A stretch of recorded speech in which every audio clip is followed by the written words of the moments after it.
And now for the radio program that has rated tops in popularity for a longer period of time than any other West Coast program.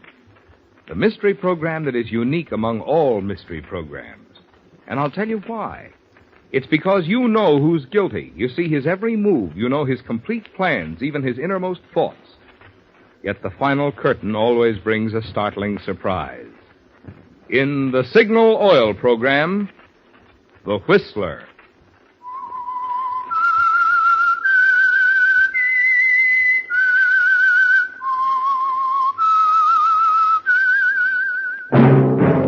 That whistle is your signal, The Whistler.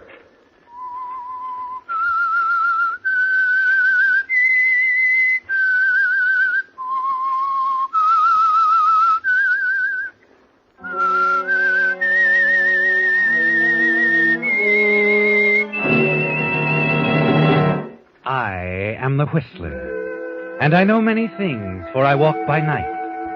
I know many strange tales hidden in the hearts of men and women who have stepped into the shadows.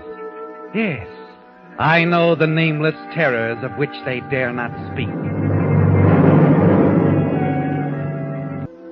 And now the Whistler's strange story. Payment in full.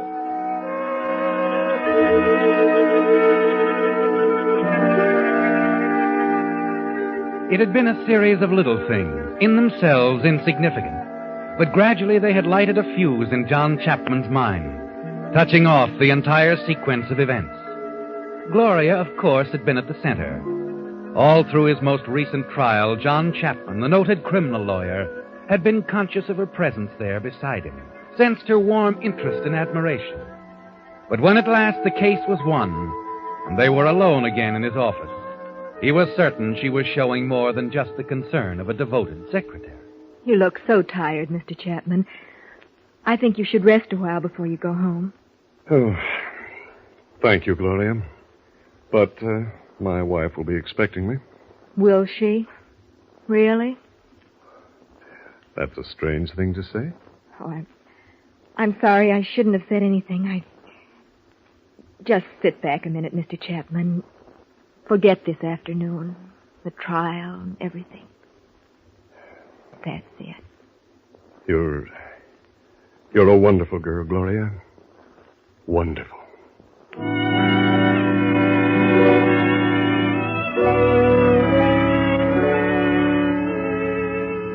Yes, John, Gloria is a wonderful girl, isn't she? But you remember how you wanted to take her, Gloria, in your arms that day. Tell her about your dreams, your plans for the future. But even now that weeks have passed and you've put your plans into actual operation, you know you can't confide in her. So you park your car and walk along 34th Street alone. Turn in at the little bar and wait quietly until a sharp-faced man slides onto the stool beside you. All right, Welch. Keep looking straight ahead. Huh? But give me what you've got. Well, I've been following your wife all week, just like you asked. The night after you left town, she went to the Indigo Club. Lost some more money gambling. She, talked to a guy named Carlson from out of town. Yeah, what about? I don't know. I couldn't get close enough to find out. All right.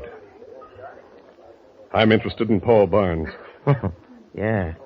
Nice assistant you got. Barnes and my wife been seeing each other? They met that same night in a little Italian joint. But here's the part I don't get. From the next booth, I could hear enough to know he was trying to give her the brush off. Next thing, he's threatening to kill her. To kill her? Yeah, that's it. How did my wife take all this? Cool as a new bedsheet. But he got a continuance.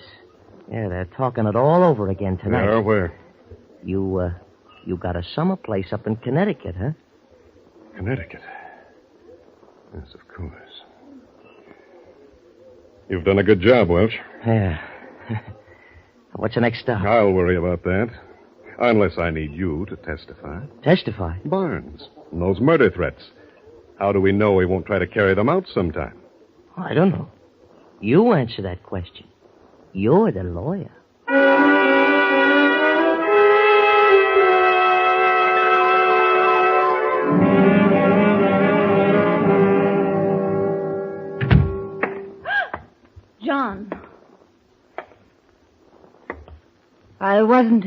I wasn't expecting you. I thought That I was still in Washington? I got back a day early and came on up to Connecticut. you could have wired me. Oh, no. Well, that would have spoiled things. The plans you've made. Plans? A friend of mine, Alice, a private detective named Manny Welch, he gave me a very complete report. Oh, I see. So what's the next move, John? If you think a chief detective is going to get you anywhere in court... I'm sure he wouldn't. Not with you there. I could tell them plenty about you. And I would. I'm sure you would, Alice. We've been through all this before. You know I'm not letting you get a divorce. So why waste money having your dirty little man follow me around? Oh, I suppose I should go on endlessly paying your gambling debts at the Indigo Club? Welch told you I was there, too. That's right. You talked to a man named Carlson. Well, since you know about it. Here, What's this? a bill from the Continental Jewelry. Mr. Carlson's firm. I owe him $5,000, John. Send him a check, will you? I have a little surprise for you, Alice. I'm going to pay this without a squawk. Because it's the last time you'll run up a bill of any kind. Don't be a fool. Oh, this isn't a sudden thing, Alice. Not the purple rage that swept over so many of my clients. John, now wait a minute. You'd be surprised how carefully I've planned this. You won't get away with it. Paul Barnes is on his way here. He'll find me. I know that, Alice. That's the way I planned it. And with Manny Welch to testify that Paul threatened you? Neat, isn't it? John, listen to me.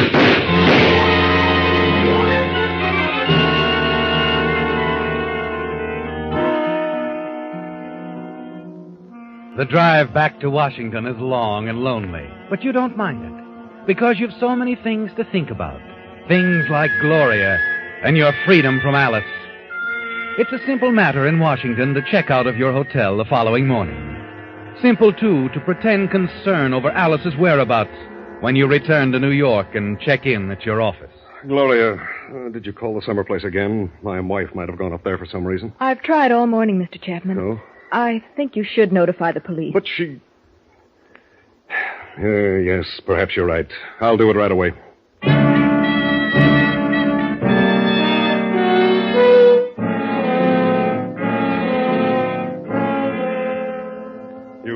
You say you found her already, Lieutenant Kincaid? That's right, Mr. Chapman. But why hasn't she called me? I've been almost out of She my... couldn't call anybody. Not since sometime last night. Your wife is dead. Dead? I sent a man up to your summer place. That's where she was. Whoever killed her used a .32 caliber revolver. And it was murder? That's right. And we think we know who did it. You know... This may be kind of rough on you, but... Well, you've got a young law associate here. Paul Barnes. Paul Barnes? He was in the legal department at the State Bank of New York before he joined your firm. Yes, I know all that. He owned a gun. Had to have it around for his work, I guess. It was a .32. Would you mind calling him in here?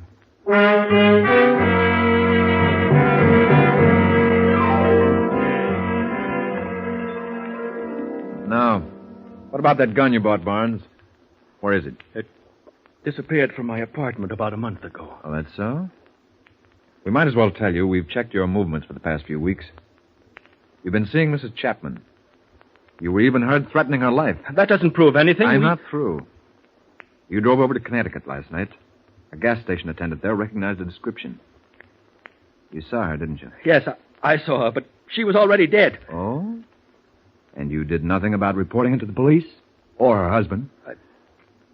I didn't know how to explain being there. No, I guess not. But I didn't kill her. I swear I didn't. You better come along, fella. And it'll be easier all the way around if you tell us the truth.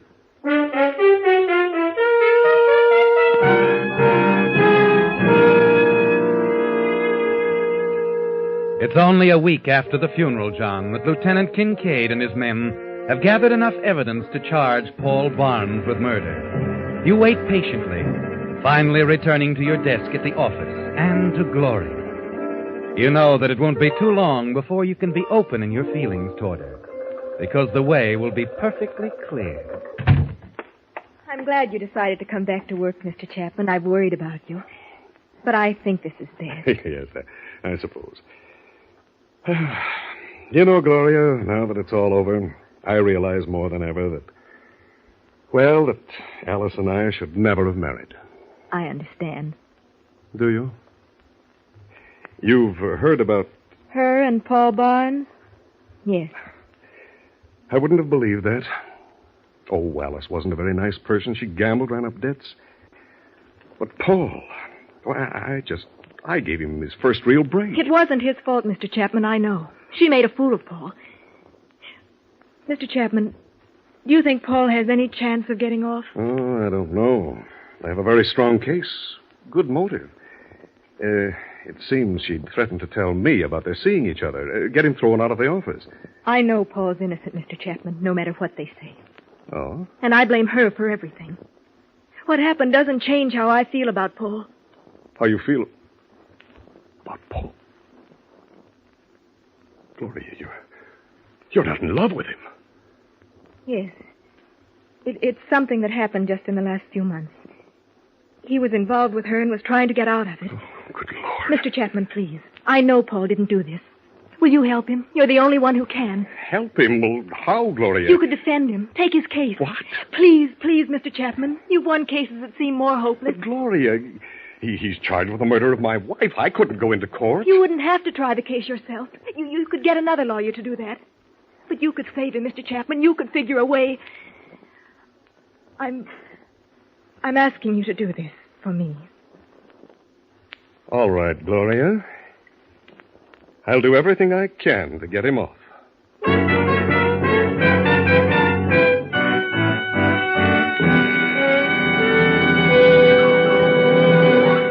With the prologue of Payment in Full, another strange story by The Whistler.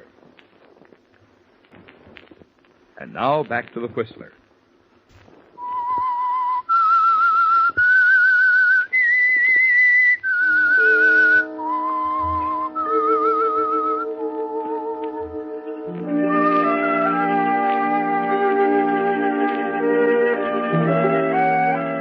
It's fantastic, isn't it, John, the way it's working out?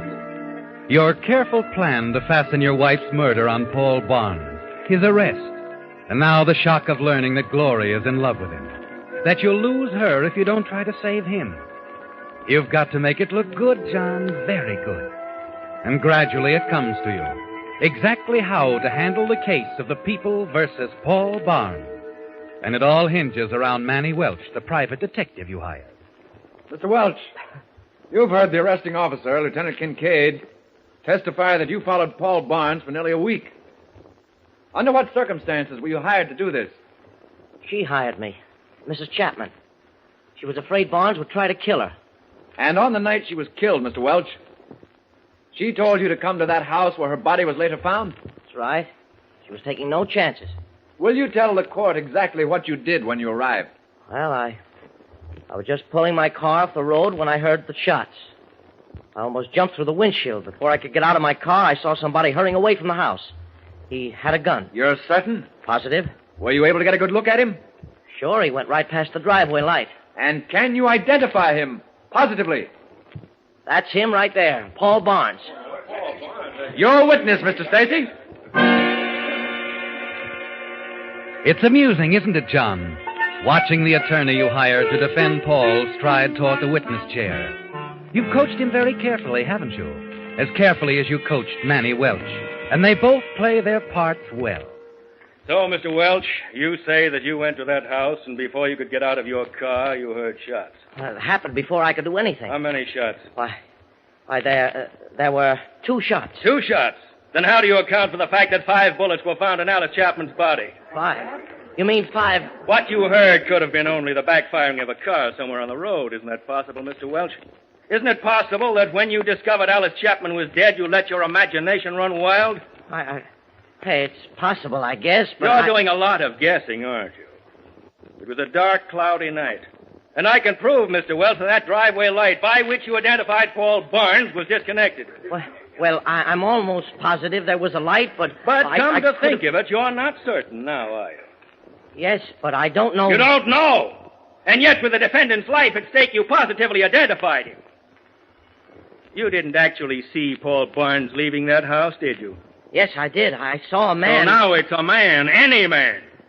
I want you to tell me, Mr. Welch, did you actually see Paul Barnes leaving that house? Well, I thought it was, but I guess it could have been somebody else.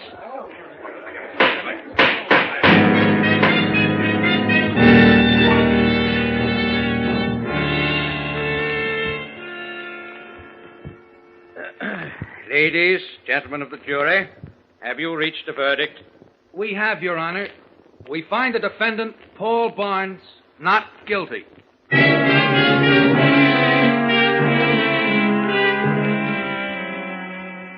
It's a popular verdict with a crowd, isn't it, John? A dozen or more people, friends, newspapermen, cluster around Paul, congratulate him as he stands near the judge's bench, his arms about Gloria. Quietly, you slip out of the courtroom, return to your apartment to write the letter that will destroy their new happiness. That night, you drop an envelope into a mailbox, an envelope addressed to the Times Press. And it doesn't take long for them to follow up on the letter, does it? The next afternoon, as you leave the office building with Gloria. Frank, the trial witness disappears. Please look for Manny Welch. Welch. Mr. Chapman. Boy, here. Yes, sir. Here you are.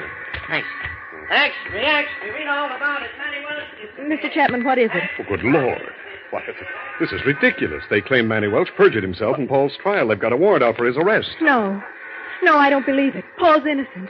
Why would Welch have to lie to save him? Why, I don't know. I don't understand it at all. Oh, well, Paul's free now. They can't change that. That's all that matters. Free? How can he be free after this? His acquittal was a joke. They'll say he did kill her. No one will believe he's innocent. Do you? I've got to find Paul. Talk to him.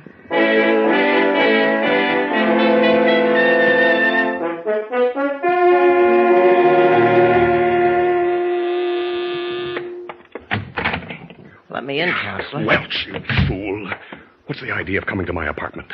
So you read about it in the paper, Well, yes, of course. Counselor, there's something screwy about this deal. I've been wondering who it was tipped off the cops. You should be traveling instead of wondering, Welch. It costs money to travel. What happened to the money I gave you a couple of weeks ago? I had to buy some groceries. Look, you. I'm not in the mood for that, Welch. I'm going to give you some advice. Now, you get out of town and get fast. I want you to remember one thing. If you involve me in this case in any way, I'll see to it that the DA hears about that little affair you were mixed up with in Scranton. Do you understand? Sure. I'll play it smart, Counselor, but I sort of hate to blow town without knowing who tipped off the cops about me. It's a thing with me, you understand. I kind of like to know. Good night, Welch. Yeah. Good night, Counselor.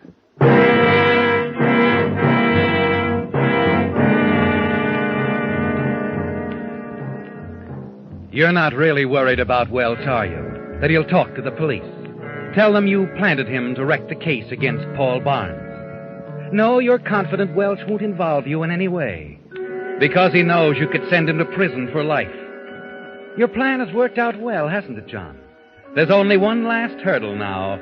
The visit you've been expecting from Lieutenant Kincaid. It comes early the following morning as you arrive at your office. Welch? Why, yes, Lieutenant. I have been reading about that in the papers. You've found him? No, the boys are still looking for him. Oh. Meanwhile, we've been going on with the investigation. We found that Welch cashed a check. It was signed by you, Mr. Chapman. Oh, yes. Yeah, that's right, Kincaid. That was a payment on a bill he sent my wife for services rendered. I see. Did the bill come after her death? I don't know. There were so many bills. Oh, here. I've been swamped with them. Dress designers, antique dealers, nightclubs, everything. Now, this one, for example. Continental Jewelry, $5,000. Ever hear of the Continental Jewelry, Kincaid? Continental Jewelry? No. No, neither have I. But, as I said, I've already paid the bills. This was the last one. I took care of it a week ago. Well, sorry I had to bother you, Mr. Chapman. It's quite all right. You have a job to do? Yeah, and sometimes it's a job I'd like to drop down the drain. Well, see you, Mr. Chapman. Uh-huh. Oh, Gloria? Yes? Well, I was a little worried when you weren't around this morning. I'm sorry, Mr. Chapman. Oh, come in. Is there something wrong, Gloria? Mr. Chapman, I saw Paul last night at his cabin at Mirror Lake. Oh, well, what do you have to say? Not much. He says he knows nothing about Welch or why he lied. I see. He was quite upset. I suppose it was cruel of me, but I had to know. I was so confused. He became quite angry with me. Oh? I started back to town, but by the time I got to the village, I had to turn back. I couldn't let him go on thinking I didn't believe he was innocent. Somehow I had to make him understand. You went back to the cabin? Yes. And that's when I saw them. Who? Through the porch window. I saw Paul talking to Manny Welch.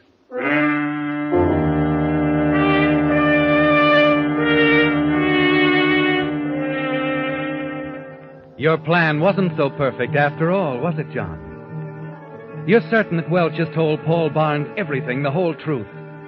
You leave the office wondering what you can do now, wondering how far Paul Barnes may go in seeking revenge.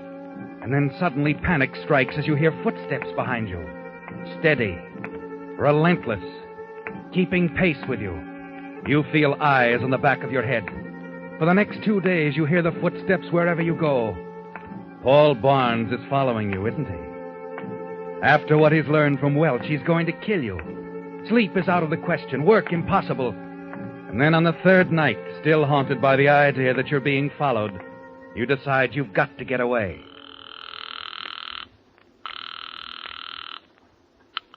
Universal Airlines. Yes, how soon can I catch a plane for Seattle? Seattle? 1 moment, please. Hurry, please. Well, the earliest I can get you space going west is at 5 o'clock tomorrow morning, sir. Can I reserve... All right, that's fine. My name is John Chapman. John R. Chapman. My address... Yes, sir? Hello?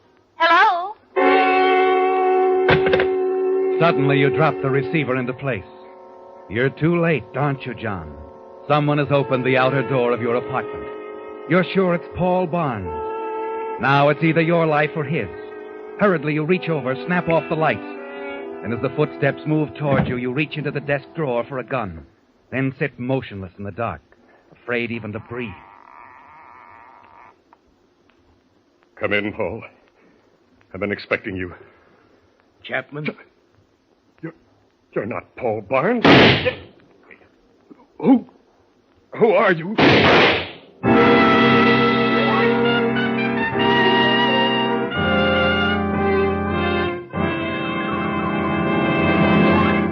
The Whistler will return in just a moment with the strange ending to tonight's story. And now back to the Whistler.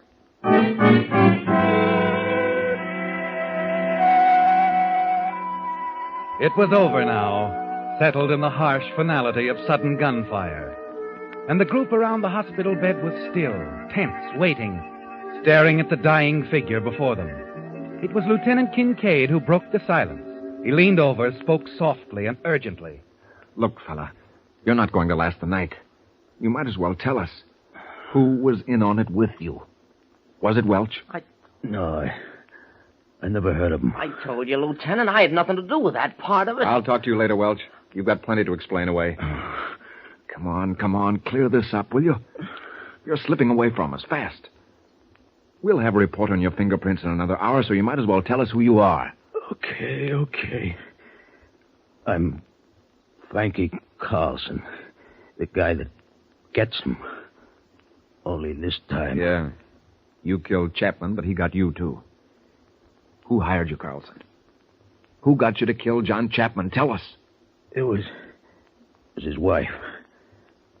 Mrs. Chapman agreed to send me $5,000. Wanted him out of the way so she could have her cake and eat it, too. But Mrs. Chapman is dead. Has been for over a month. I know. When I read it in the papers, I thought the deal was off. And last week, the money come through addressed to the Continental Jewelry Company. Continental Jewelry? What's that got to do with it? It's a front. The code Mrs. Chapman and me agreed on. She told me when I got the money addressed that way, I was to go through with the job, no matter what had happened. In my racket, you just Don't ask no questions. But this is impossible. She couldn't have paid you after she was... Hey, wait a minute. Continental Jewelry. Carlson, that check was... Yeah. That's the funny part of it. The check was signed by Chapman himself.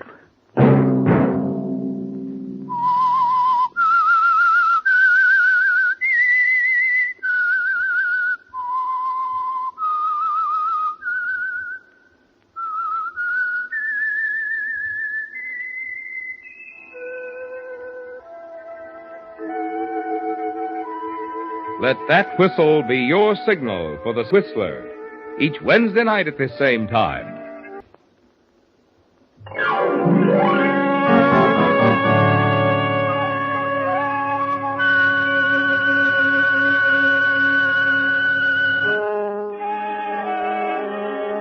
Featured in tonight's story were Bill Boucher and Lorette Filbrand. The Whistler was produced and directed by George W. Allen, with story by Sidney Renthal and music by Wilbur Hatch. Remember, at this same time next Wednesday, another strange tale by The Whistler. Marvin Miller speaking. This is CBS, the Columbia Broadcasting System.